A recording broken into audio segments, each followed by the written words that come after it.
In the first part, I spoke about what the TEACH Act is about, and I told you a little bit of background information about Asian Americans advancing justice here in Chicago. Hello again, my name is Ginger Leopoldo, and I am now going to continue the presentation to our part two. Again, this is all part of professional development material that was developed to support kindergarten to 12th grade educators on how to implement the TEACH Act. Again, the TEACH Act stands for the Teaching Equitable Asian American Community Histories. This was a bill that was signed by our governor here in Illinois in the summer of 2021 and is being now currently implemented in public schools all across Illinois, starting this school year, 2022-2023. And this mandates that Asian American history be taught to every elementary and high school student attending public schools in Illinois. This bill or this act that was passed was the first of its kind that was signed by our governor in Illinois. And now, currently, there are 4 states in total, including recently Rhode Island, who has also adopted the TEACH Act.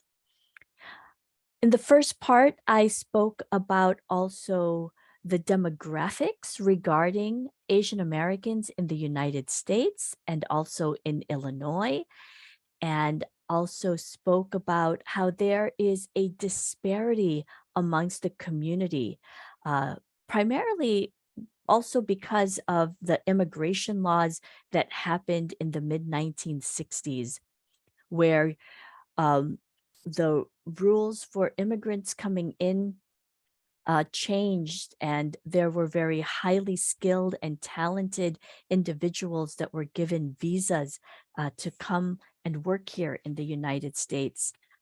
And that is also around the time when there was a war in Southeast Asia, and many Southeast Asians were displaced, and another um, law was passed to allow many of the Southeast Asian refugees to come and live here in the US. So you had very highly skilled workers and then also those fleeing from war. And so here is where we have this huge sort of disparity about the community. So the first part I spoke really about who Asian Americans are.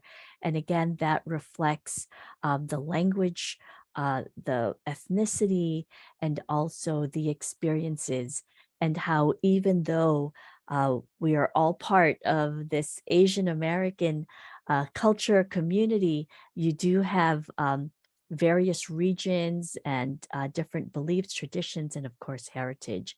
And so these PDs are set up to kind of give a primer, to just prime everyone to know about some of these facts so that it is better understood when it time comes to implementing in the classroom. Additionally, in the first part, we took a look at what Illinois educators had to say, Asian American educators, what they had to say about their experiences growing up in Illinois, in their schools, and some of the challenges that they faced. Many of them about being sort of dehumanized, not seeing their experiences or histories reflected in the material that was being covered in their schools, and also some of the um, kind of subtle biases that Asian Americans might feel even among their colleagues. And so right now we're going to take a look at what these Asian American tropes are about. So for many people, um, Asian Americans believe that Asian Americans are something else for many people. Whether people are conscious or unconscious about this, Asian Americans are this monolithic group and understood as stereotypes, and particularly two kinds of stereotypes. So we'll be taking a look at what these Asian American tropes are. And so this here is a picture of who Asian Americans are that is vastly different from the prevailing ideas about what Asian Americans are in the eyes of the many. So, to those who are unfamiliar with our community, we are understood to be at any given point either the perpetual foreigner turned yellow peril or the model minority. And sometimes we are both at the same time. These stereotypes get hyper highlighted at different times, depending on the racial, economic, political, social, or geopolitical context of those times. And to better understand these tropes, we need to look back at our country's history of racism targeting Asian Americans. But we do have one important note, and that this is a short presentation that is intended to give you just a handful, not all of the significant points in history. And that this should in no way suggest that this is the totality of Asian American history and our analysis. But what we do hope that this part of the presentation will spark is some curiosity and interest for further exploration and reflection. And to help with this, of course, we have a workbook that we do have our participants make notes on and refer back to. And on there, there is a list of several key events and references for our participants. And we encourage our participants to take notes in their workbook. So, first, let's begin with this perpetual foreigner stereotype. Now, the idea of the perpetual foreigner is that Asian Americans will always be seen as the other in a white dominant society here in the United States. Research has shown that there is an overwhelming propensity to more readily ascribe the Asian American identity. Well, research has shown an overwhelming propensity to more readily ascribe the American identity to white Americans rather than to other groups, and particularly Asian American. For example, where are you from? Chicago, Illinois? No, where are you really from? Now, this is a familiar script that is not only annoying to Asian Americans, but also contributing to the larger feeling of not being American enough. In essence, we can never be assimilable. And to further this example of perpetual foreignness, it easily slides into yellow peril or an imagined threat. Over the years, Asian immigrants were deemed unassimilable simply because Asian immigrants didn't look like white Americans. They were given all sorts of problematic traits: dirty and deceased, duplicitous, devious and lascivious, stealer of jobs, ruiners of a cultured country, simply corrupt, inferior, and immoral people. Now, these are falsehoods based on racial hostility, meant denial of dignity, and the emergence of racist laws and outright violence against Asian Americans.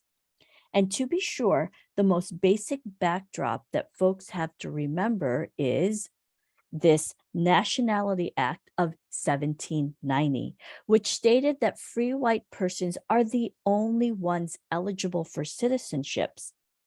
And then the Naturalization Act of 1870, which included those of African nativity and descent. The specific stipulation of these two racialized groups thus made Asian immigrants from its inception ineligible for citizenship. Now, mostly out of economic necessity, Chinese immigrants arrived to the United States as part of the coolie trade to replace slave labor in the mid 1800s.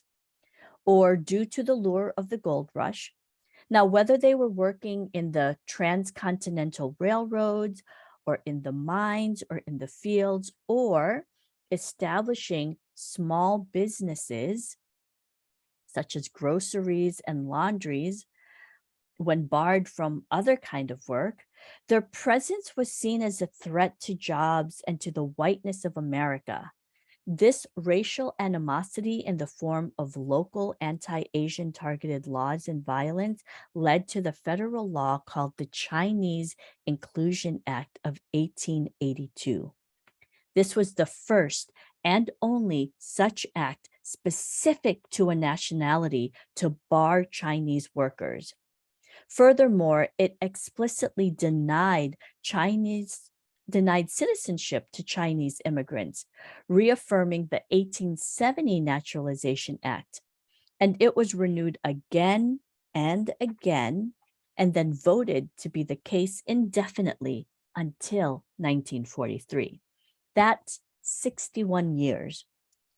Chinese immigrants were not the only Asian immigrants who were targeted. The Immigration Act of 1924 put the final nail in the coffin of Asian immigration by excluding from entry any immigrant who, by virtue of race or nationality, was ineligible for citizenship. Now, given that 1870 Naturalization Act that did not grant citizenship to those not classified as white or African American, this meant that Asian immigrants would no longer be admitted to the United States. Now, let's consider how such laws and an anti-Asian yellow peril climate impacted Asian Americans. Here is Wong Kim Ark, born in 1870 in San Francisco to parents of Chinese citizenry.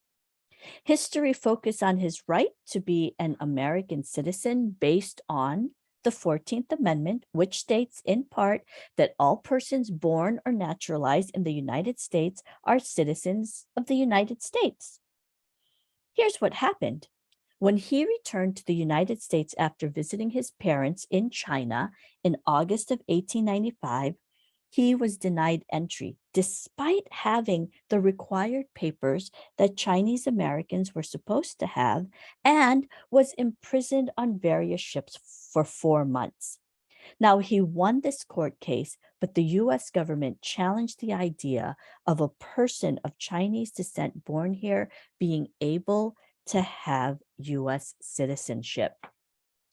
In 1898, the Supreme Court case voted in favor of Wong Kim Ark, though one of the two dissenting justices, Justice Harlan, who notably was the dissenting opinion of Plessy versus Ferguson, believing in equal access to civil rights, is quoted as saying to a group of law students shortly before the decision was reached, "This is a race utterly foreign to us and never will assimilate with us, and Chinese would have rooted out the American population if it weren't for the Exclusion Act." Thanks to Wong Kim Ark, his case set the precedent for birthright citizenship. In contrast, however, to be naturalized was not an option for Asians who immigrated to the US at that time, but some people tried, including Bhagat Singh Thind. Bhagat Singh Thind arrived in the US in 1913 at the age of 21 to pursue higher education at UC Berkeley after working in a lumber mill. He enlisted in the US Army in 1917 and was honorably discharged in 1918. In 1920, he applied for citizenship, but the Bureau of Naturalization didn't agree with the district court decision. They referred to his nationality as Hindu, which is erroneously broad-based term that applied to those from India. His efforts to secure rights afforded only to white and African Americans, again, stipulated by the 1870 Naturalization Act, led him taking his case to the Supreme Court. Now, using the racial playbook of the US courts, trying to play by their racist rules, lawyers argued that because he came from northern India, which was argued to be part of the same original geographic area where the Caucasian race came from, he should be regarded as white. However, the Supreme Court decided against Tind, writing that it is a matter of familiar observation and knowledge that the physical group characteristics of the Hindus render them readily distinguishable from the various groups of persons in this country commonly recognized as white. We also see this perpetual foreigner yellow peril in school segregation. School segregation also took place against Asian Americans. Here we have 8-year-old Chinese American Mamie Tape in the center of the photo, who was refused enrollment at her neighborhood all-white school in 1884. Not taking this without a fight, parents Joseph and Mary Tape filed a lawsuit against the school, which led the California State Supreme Court ruling in their favor in March of 1885 that the state law required public education to be open to all children. However, the school board quickly and successfully pushed for a state law authorizing Chinese schools, putting into practice the separate but equal doctrine. The superintendent of public schools for San Francisco commented on this move in this manner. I have every reason to believe that some of our classes will be inundated with Mongolians. Trouble will follow. School superintendent.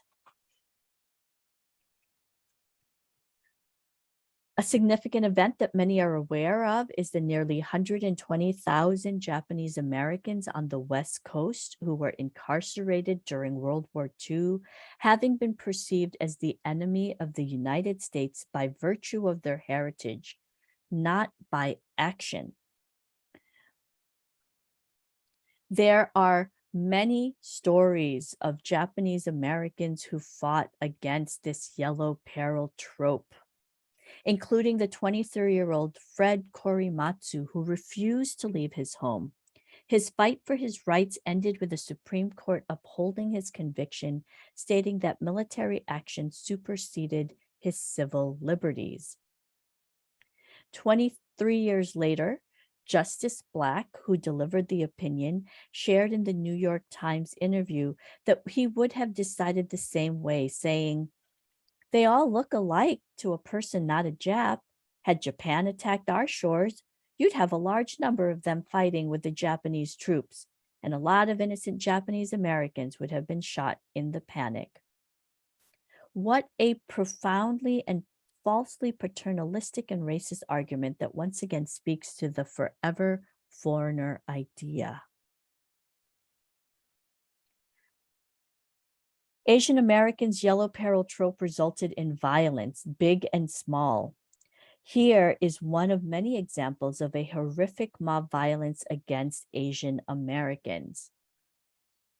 On September 4th, 1907, 500 white working men in Bellingham, Washington, moved through town, breaking windows, throwing rocks, indiscriminately beating people, overpowering a few police officers, and pulling South Asian Punjabi men out of their workplaces and homes, eventually rounding up 200 South Asian immigrant workers in the basement of City Hall to stay the night. Within 10 days, the entire South Asian population departed town. Vincent Chin was a Chinese American who was murdered with a baseball bat outside of a McDonald's parking lot by a Chrysler plant supervisor and his son in 1982, at a time when the American car industry was being outmatched by Japanese automakers. To the two men, Vincent Chin represented the Japanese automakers. The two men who murdered him only got fined $3,000 and a 3-year probation.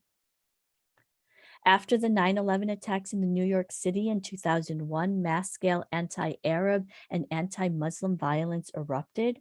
Those targeted included South Asian Americans. As a matter of fact, the first hate crime was committed against Sikh Indian American Balbir Singh Sodhi, who was targeted because the perpetrator saw his turban and mistakenly thought Arab Muslim. And in neighboring state of Wisconsin, on August 2012, a mass shooting took place at a Sikh temple in Wisconsin by a white neo-Nazi supremacist. 6 people, 1 woman and 5 men were killed and 4 were injured. Now, given that this is just a quick tour of history of the anti-Asian yellow peril trope, I'm sure that many of you realize that there is a current anti-Asian violence that we are experiencing since the start of the pandemic, and that didn't come out of thin air. There's some context to this. What we want to notice on this slide is how institutions, in this case, the media and government, contributed significantly to anti-Asian violence. So notice this New York Times post. The New York State reported its first case of coronavirus in a woman in her late 30s who had traveled to Iran. The announcement begins the total number of cases in the United States to 76. Coronavirus in New York, Manhattan, woman is first confirmed case in state. As you can see, the image does not connect to the text, yet we know that people consume images far quicker and easily than text. So here is an image of Chinatown. It does not match what the headline above it states. Now let's look at this image on the right. Note the language that was being used by our former president to tie both the virus and China so tightly, strengthening people's feelings about Chinese people and, by extension, the largest Asian American community. Donald Trump calls COVID-19 Kung flu at a Tulsa rally. Adults and children, men and women were yelled at, slashed and stabbed with knives, kicked and beaten, thrown trash and acid on their faces, being spat on. People were humiliated at stores, denied services, and barred from entering in spaces. We saw one of the worst anti-Asian hate in March of 2021 with the racist and misogynistic murders of 6 Korean and Chinese American women in the Atlanta region. And here are a few testimonies from young adults about their experience. Let's just take a moment to read their stories. I think it's important to note that these actions were not done only by virulent, unapologetic racists. These racist actions and words were being done by who we call everyday people, those who in any other situation we would never imagine them to behave in these ways. So we've now used history to speak about the perpetual foreigner yellow peril stereotype and their consequences. Now, on the other end of the pet archetype is the model minority stereotype. For many people, even including some Asian Americans, they say, what's wrong with this stereotype? This is a positive stereotype. Yet, okay, sure. Starting in the 1960s, several stories were published in major publications, including this August 31st, 1987 issue of Time magazine about the success story of Asian Americans. Here, we are suddenly seen as whiz kids or musical geniuses, tiger moms who crack the whip to raise smart kids, nerdy dads who hold prestigious but not leadership positions in STEM industries. We are polite, law-abiding, and don't have any problems. We're financially thriving and wealthy, And we achieve this because of innate talent and the pull yourselves up by your bootstraps, always striving, always working immigrant mentality. Now, putting aside for the moment the highly problematic gender stereotypes, which requires more time than we have, the seemingly positive portrayal of Asian Americans denies the truth as we outlined at the start of the session.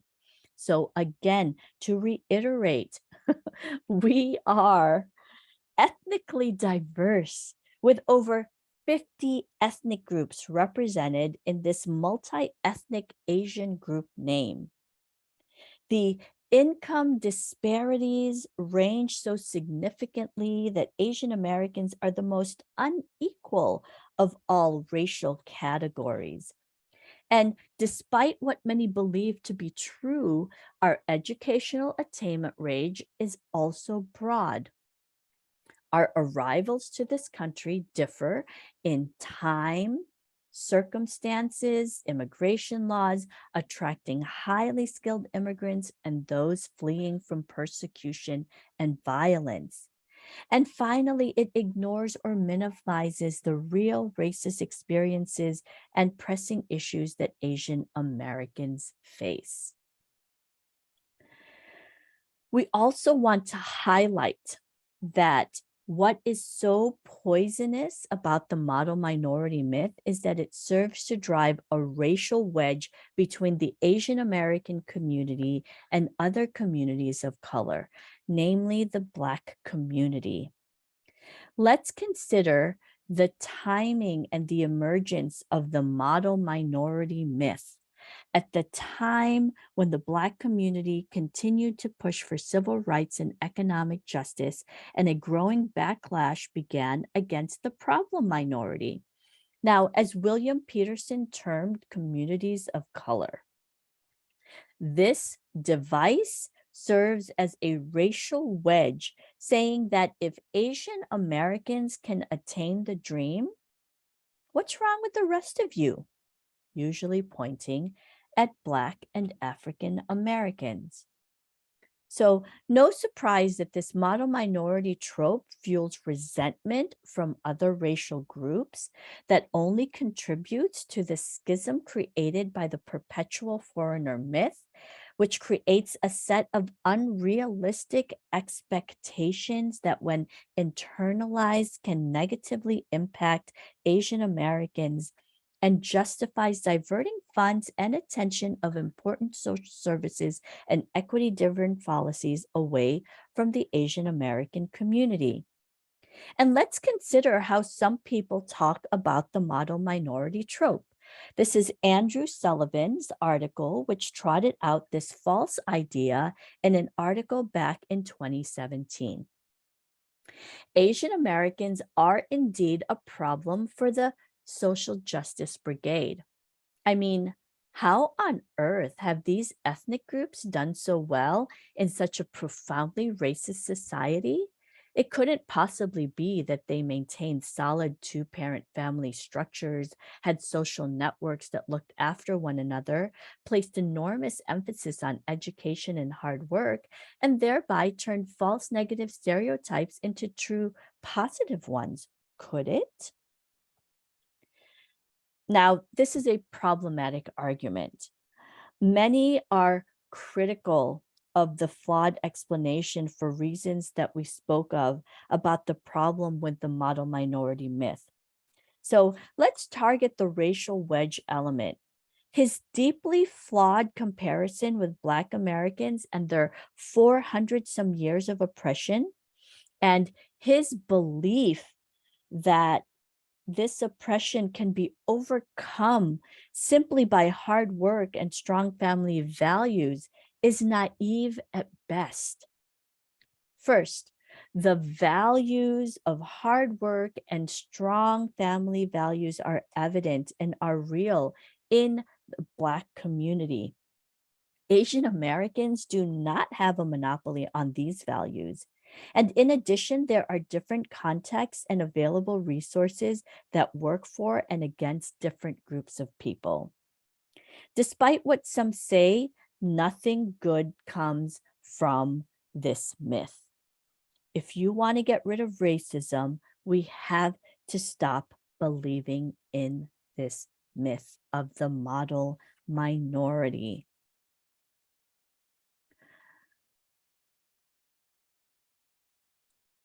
So, this is a time for our participants to reflect.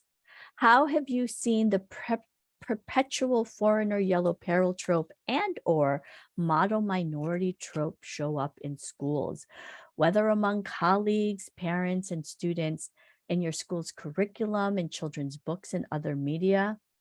This could be now or while you were a K-12 student. One more thing about the model minority and what some may believe about us, because our history, if taught, makes us seem like passive victims of racism. The truth is that Asian Americans didn't accept the racism that they experienced. Like so many others, Asian Americans fought and resisted no matter how much the odds were against them. And I'm talking about using our voice, persisting and insisting that we have rights and that we belong.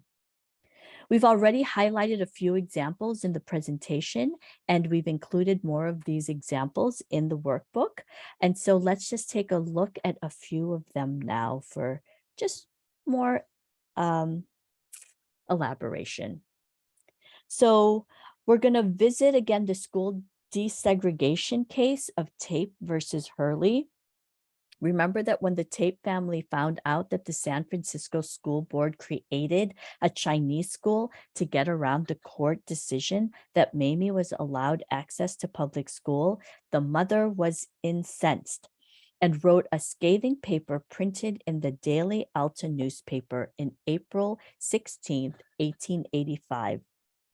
Daily Alta, California, which was then reprinted in different newspapers across the country.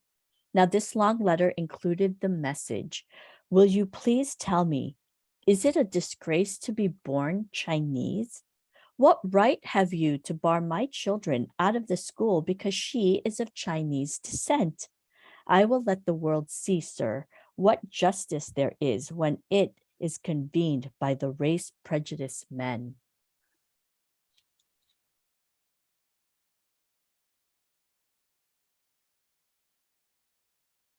Additionally, we have Larry Itliong here. Many of us may be familiar with Cesar Chavez and Dolores Huerta and their work to fight for the rights of farm workers and specifically the Delano grape strike.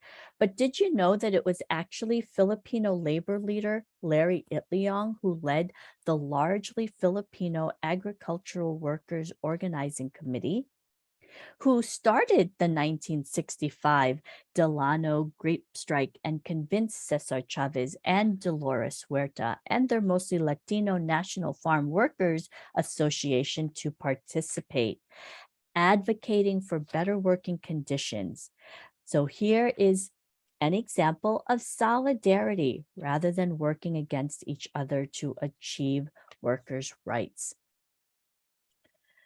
There are other examples here about how Asian Americans have responded to anti-Asian hate and beyond. Here we are connecting Japanese American incarceration to immigrants that were detained at the border. Following the Japanese incarceration, there was so much healing from the trauma, which included a campaign pushed and encouraged by the younger generation for redress due to the racial oppression that Japanese Americans experienced. Their activism led to the creation of the Commission on Wartime Relocation and Internment of Civilians in 1980 and involved over 20 days of hearing with more than 750 witnesses, including over 500 former detainees, including hearings in Chicago, as seen here in this photo. To bear witness, the revealing reporter led to the signing of the Civil Liberties Act, which was issued in 1988. a national apology and established a foundation to educate the public and provide $20,000 to each surviving detainee.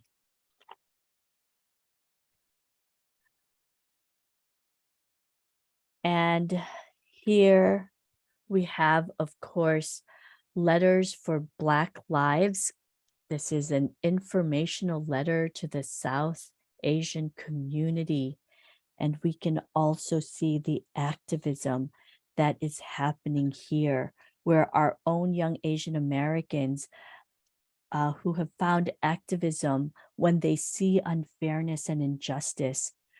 We see a multiracial group of youth canvassing in Chicago about immigrant issues and specifically